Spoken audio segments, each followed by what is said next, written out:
Hey, what's up mga boss? Ngayong araw na to, meron na naman tayo ditong i-unbox na sapatos. Mga boss, ang sapatos na to is Jordan Tatum 2 GPX PF.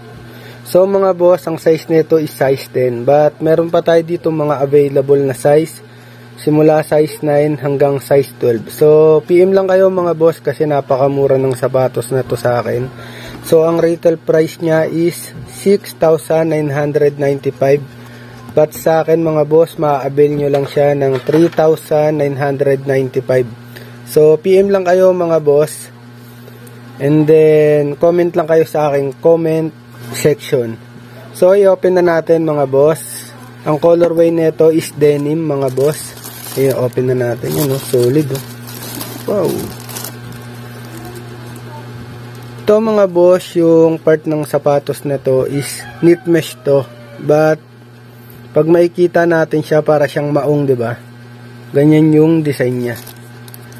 Tapos puro light colorway lang yung ginamit sa kanya. And then yung kanyang midsole mga boss is rubber sole yung materials na ginamit. And then yung kanyang outsole ganun din.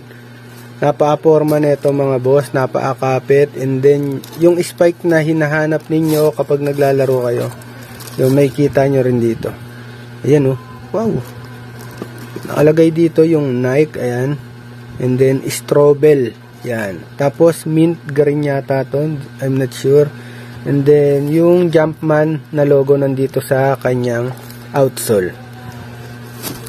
So mga boss, sa kanyang sintas wala naman kayong magiging problema kasi napaka nipis nito and then matibay. And then kapag nagbabasketball tayo tapos itinali natin, hindi siya basta-basta mapipigtal.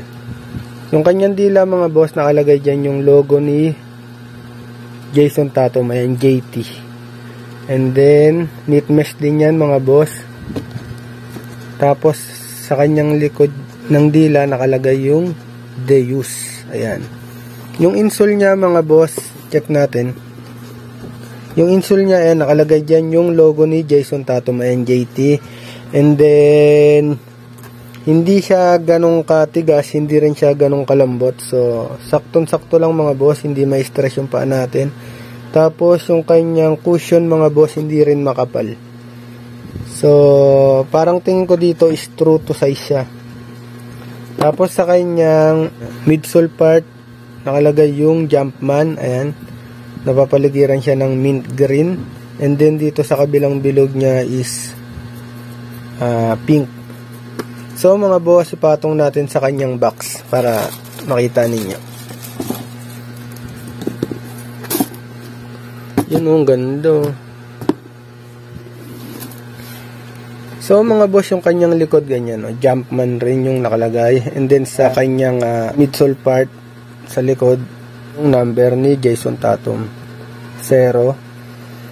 Tapos ayun lang mga boss, sa mga makakapanood nito sa YouTube, pwede rin kayo mag-avail sa akin doon or sa aking Facebook page. Sa mga hindi pa na-subscribe sa channel ko, please subscribe to my YouTube channel. And then para updated kayo sa mga bago kong vlog, pakihit yung notification bell.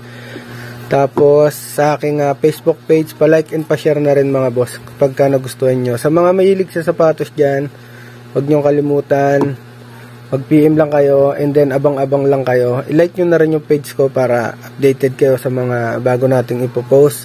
So mga boss, palagi tayong mag-iingat. Hanggang dito na lang. Peace yo. Ben.